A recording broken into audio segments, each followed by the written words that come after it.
چلتے پھرتے دو الفاظ پڑھ لیا کریں۔ اللہ کو یہ دو الفاظ اتنے پسند ہیں کہ اللہ پاک نماز عشاء کے بعد ایک ولی بھیجے گا اور وہ تمہارے گھر 2 کروڑ کا بیگ دے کر چلا جائے گا۔ بسم اللہ الرحمن الرحیم۔ محترم ناظرین، یہ ایسا وظیفہ ہے جس کے ذریعے آپ بوریاں بھر بھر کے دولت اکٹھی کر سکتے ہیں۔ یہ عمل بہت ہی آسان اور مختصر ہے۔ اگر آپ رزق کے لیے بھاگ بھاگ کر تھک چکے ہیں، چاہے آپ کی دکان ہے یا آپ کوئی نوکری کر رہے ہیں اور دن رات کی محنت کے باوجود آپ کے پاس اتنی دولت نہیں کہ آپ اپنا اور اپنے گھر والوں کا اچھی طرح خیال رکھ سکیں، تو یہ وظیفہ آپ کے پاس اتنی دولت لائے گا کہ آپ امیر ترین لوگوں میں شامل ہو جائیں گے۔ اس وظیفے کو کرنے کے لیے ان ہدایات پر لازمی عمل کریں، نہیں تو وظیفے کا کوئی اثر نہیں ہوگا۔ یاد رکھیں، اس عمل کو کرنے کے لیے اجازت کی ضرورت نہیں، اس کی عام اجازت ہے۔ پورے وظیفے کے عمل کے لیے جائے نماز ایک ہی مخصوص کریں،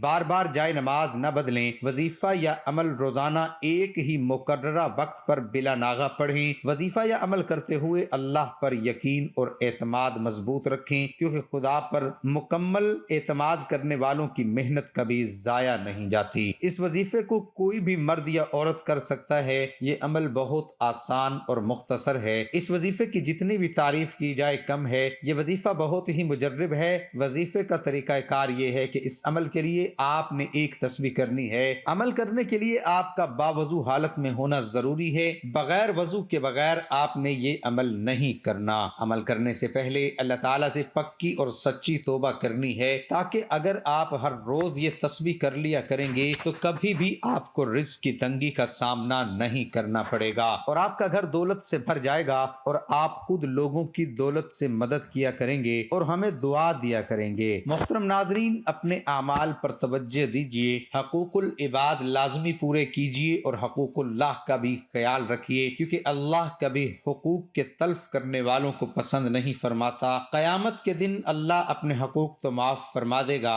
مگر حقوق العباد یعنی اللہ کی مخلوق کے حقوق جو آپ نے ادا نہیں کیے ہوں گے، ان کو معاف نہیں فرمائے گا۔ ان پر آپ کو سزا دی جائے گی اور آپ کی نیکیوں سے ان حقوق کو ادا کیا جائے گا۔ ناظرین، اس تصویر میں بہت طاقت ہے اور یہ بہت اثر رکھتی ہے اور ہر حاجت کے لیے بہت فائدہ مند ہے۔ محترم ناظرین، آپ کو رزق کی تنگی کا مسئلہ ہو، رشتے میں رکاوٹ ہو یا پسند کی شادی میں مسئلہ ہو، گھر میں بے برکتی ہو، میاں بیوی میں بندش ہو، رشتہ داروں میں بد کلامی کا مسئلہ ہو، پڑوس میں مسئلہ ہو، کوئی کام نہ بن رہا ہو، کوئی جاب تلاش کر رہے ہیں یا جاب نہ لگ رہی ہو، کسی حاسدین کے حسد کا مسئلہ ہو، نظر بد کا مسئلہ ہو، اولاد نہ ہو یا اولاد بگڑی ہوئی ہو، مطلب کوئی بھی حاجت ہو، انشاءاللہ یہ وظیفہ کریں گے، اللہ سے رو رو کر سجدے میں جا کر دعا کریں گے، کیونکہ سجدے میں جب بندہ جاتا ہے تو وہ اللہ کے سب سے قریب ہو جاتا ہے۔ تو آپ ایسا کریں گے تو انشاءاللہ ہر غم، پریشانی،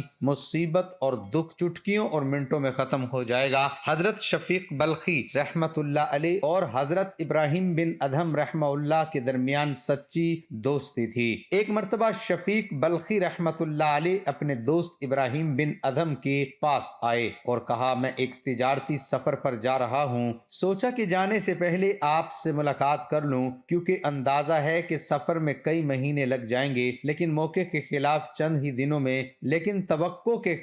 چند ہی دنوں میں واپس لوٹ آئے۔ تو جب حضرت ابراہیم بن ادہم نے انہیں مسجد میں دیکھا تو حیرت سے پوچھ بیٹھے، کیوں شفیق اتنے جلدی لوٹ آئے؟ حضرت شفیق بلخی رحمت اللہ علیہ نے جواب دیا، حضرت میں کیا عرض کروں، راستے میں ایک حیرت انگیز منظر دیکھا اور الٹے پاؤں گھر لوٹ آیا۔ ہوا یوں کہ ایک غیر آباد جگہ پہنچا، وہیں میں نے آرام کے لیے پڑاؤ ڈالا۔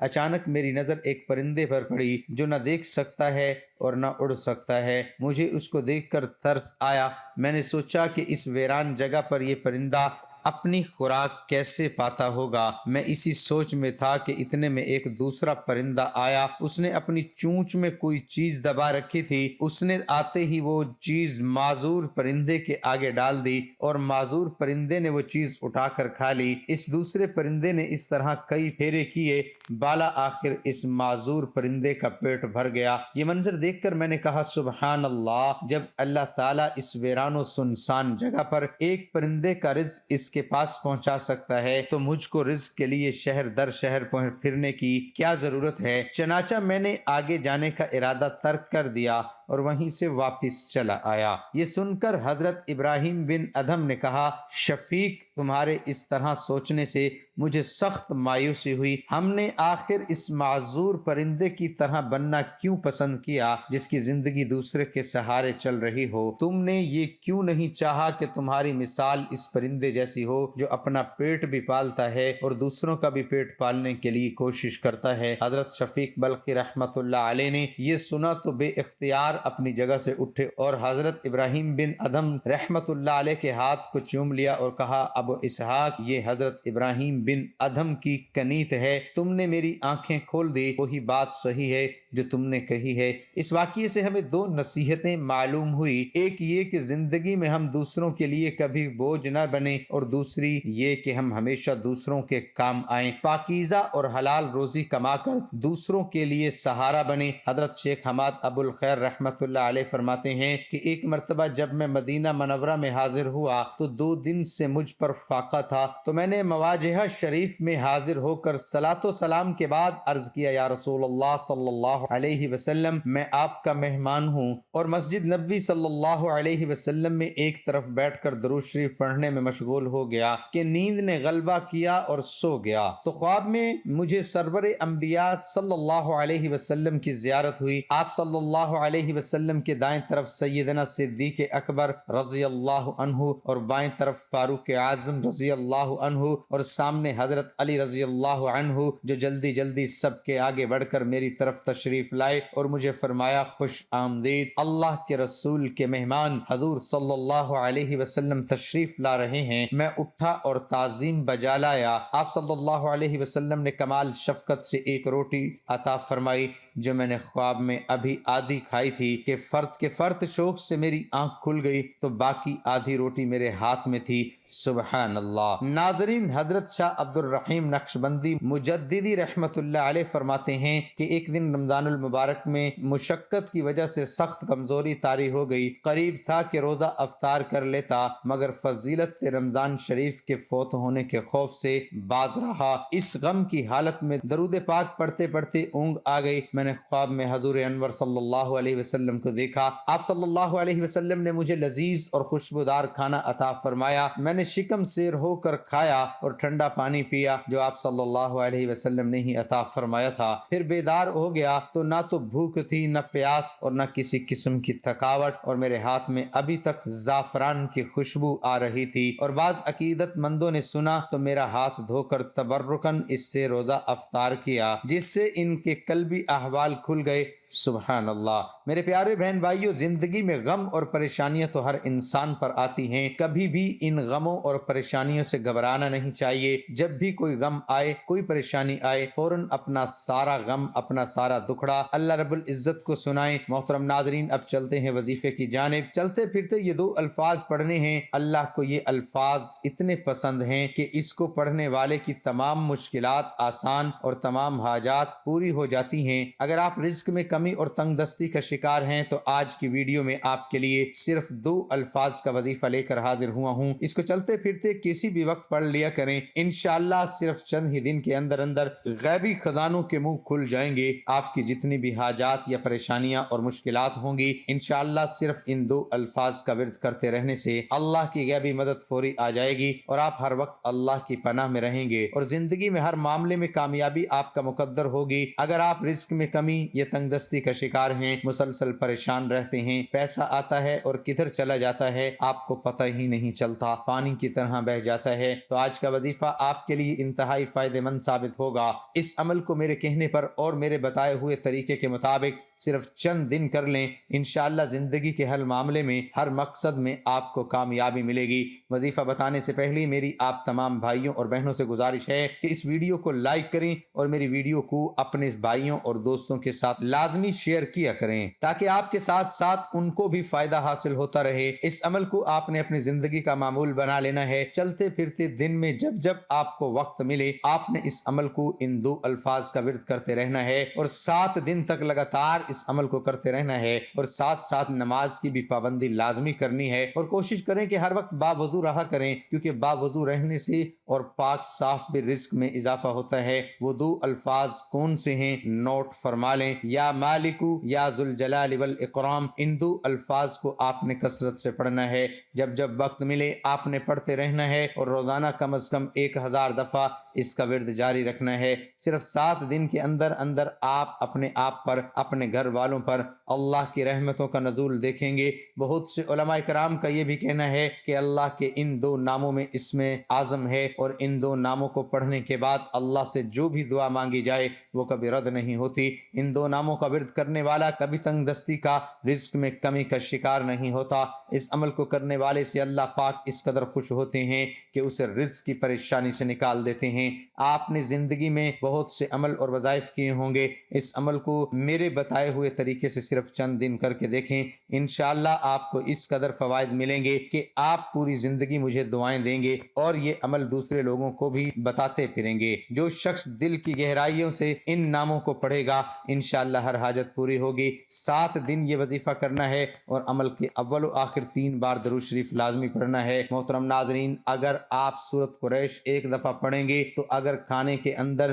زہر بھی ملا ہوگا تو وہ اثر نہیں کرے گا، کھانا فوڈ پوائزن نہیں بنے گا، اور کھانا بیماری نہیں بنے گا، صحت بنے گا۔ وہ کھانا اسے گناہوں کی طرف مائل نہیں کرے گا، نیکی کا ذریعہ بنے گا۔ اور جو دوسری دفعہ سورۃ قریش پڑھے گا اللہ پاک جل شانو اس کو ایسا دسترخوان صدا دیتا رہے گا، بہترین اچھے سے اچھا عطا فرماتے رہیں گے۔ ظاہر ہے روزی سکھی ہوگی تو دسترخوان اچھا ہوگا، اور جو تیسری مرتبہ سورۃ قریش پڑھے گا اللہ اس کی 7 نسلوں کو بھی لاجواب کھانے دسترخوان رزق دیتے رہیں گے۔ آپ بھی آج سے ہی یہ پڑھیں، زندگی میں تبدیلی آپ خود محسوس کریں گے۔ قرآن پاک دنیا کے ہر انسان کے لیے ہدایت اور مسلمانوں کے لیے رحمت بنا کر نازل کیا گیا۔ یہ اللہ تعالیٰ کی الہامی کتاب ہے جس کی حفاظت کا ذمہ اللہ تعالیٰ نے خود لے رکھا ہے۔ یہی وجہ ہے کہ قرآن کی آخری آیت نازل ہونے کے 1400 سال بعد بھی اس کے متن میں ایک حرف کی تبدیلی نہیں ہو سکی اور نہ ہی قیامت تک ہو سکے گی۔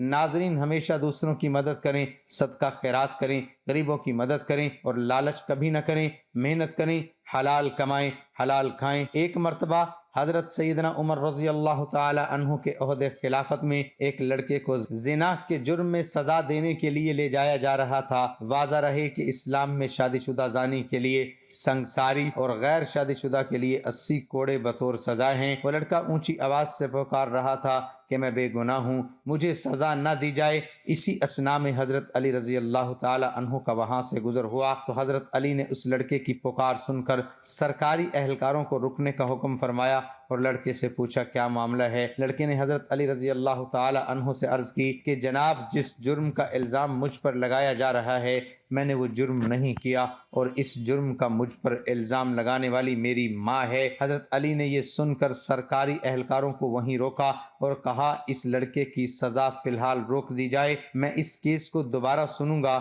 اگر یہ لڑکا گناہ گار ہوا تو تب سزا دینا۔ دوسرے دن حضرت علی نے عورت اور لڑکے کو عدالت میں طلب فرما دیا۔ حضرت علی نے الزام لگانے والی عورت سے دریافت کیا کیا اس لڑکے نے تیرے ساتھ دست درازی کی ہے؟ وہ جرم کیا ہے جس پر تو نے اسے سزا کے لیے پیش کیا تھا؟ اس عورت نے اس بات میں سر ہلا دیا اور کہا ہاں۔ اس پر حضرت علی نے اپنا رخ لڑکے کی جانب موڑا اور اس سے پوچھا یہ عورت تیری کیا لگتی ہے؟ اس نے کہا یہ عورت میری ماں ہے، جس پر عورت نے اس لڑکے کو بیٹا ماننے سے انکار کر دیا۔ اس عورت کے انکار پر معاملہ گھمبیر ہو گیا۔ فیصلہ سننے کے لیے لوگوں کا بڑا مجمع اکٹھا ہو چکا تھا۔ حضرت علی رضی اللہ تعالی عنہ نے فرمایا تو اچھا ہے اے عورت، میں اس لڑکے کا تیرے ساتھ اتنے حق مہر کے بدلے نکاح کرتا ہوں۔ عورت چیخ اٹھی کہ علی، کیا کسی بیٹی کی ماں کے ساتھ نکاح ہو سکتا ہے؟ حضرت علی رضی اللہ تعالی عنہ نے جواب فرمایا کہ تیرا اس دعوے کا کیا مطلب ہے؟ اس عورت نے جواب دیا، اے علی، یہ لڑکا تو واقعی میرا بیٹا ہے۔ اس پر سیدنا علی رضی اللہ تعالی عنہ نے فرمایا کہ کیا کوئی بیٹا اپنی ماں کے ساتھ دست درازی کر سکتا ہے؟ عورت نے کہا، ہرگز نہیں۔ تو حضرت علی نے پوچھا کہ تو نے اپنے بیٹے کے اوپر ایسا گھٹیا الزام کیوں لگایا؟ عورت نے جواب دیا، میری شادی ایک چھوٹی عمر میں امیر کبیر شخص سے ہوئی تھی، اس کی بہت زیادہ جائیداد تھی، یہ بچہ ابھی کم سن دودھ پیتا ہی تھا کہ میرا خاوند مر گیا، تو میرے بھائیوں نے مجھے کہا یہ لڑکا تو اپنے باپ کی جائیداد کا وارث ہے، اس کو کہیں چھوڑ آؤ۔ میں اسے کسی آبادی میں چھوڑ آئی، ساری جائیداد میری اور بالا آخر میرے بھائیوں کی ہو گئی۔ یہ لڑکا بڑا ہوا تو ماں کی محبت نے اس کے دل میں انگڑائی لی، یہ ماں کو تلاش کرتا میرے تک پہنچ گیا۔ میرے بھائیوں نے مجھے پھر ورغلایا کہ اس پر جھوٹا الزام لگا کر اس کی زندگی کا سانس ہمیشہ کے لیے ختم کر دیا جائے، تو میں نے اپنے ہی بیٹے پر جھوٹا الزام اپنے بھائیوں کی باتوں میں آ کر لگا دیا، اور دولت کی لالچ نے مجھے اندھا کر دیا، جبکہ حقیقت تو یہی ہے کہ یہ میرا بیٹا ہے اور اس معاملے میں بالکل بے گناہ ہے۔ جب اس واقعے کا علم امیر المؤمنین سیدنا عمر بن خطاب رضی اللہ تعالی عنہ کو ہوا تو آپ رضی اللہ تعالی عنہ نے فرمایا کہ اگر آج علی نہ ہوتے تو عمر ہلاک ہو جاتا۔ یوں حضرت علی رضی اللہ تعالی عنہ نے اپنی ذہانت کے بلبوتے پر ایک پیچیدہ مسئلے کی گرہ کھول دی اور ایک بے گناہ کو سزا ملنے سے بچا لیا۔ محترم ناظرین، 5 وقت کی نماز ضرور ادا کیا کریں، کیونکہ نماز کے بغیر وظیفہ مکمل نہیں ہوتا۔ صدقہ خیرات ضرور کیا کریں۔ اللہ ہم سب کا حامی و ناصر ہو۔ ناظرین، کمنٹ باکس میں اللہ تعالیٰ کے 99 ناموں میں سے ایک نام ضرور ٹائپ کریں۔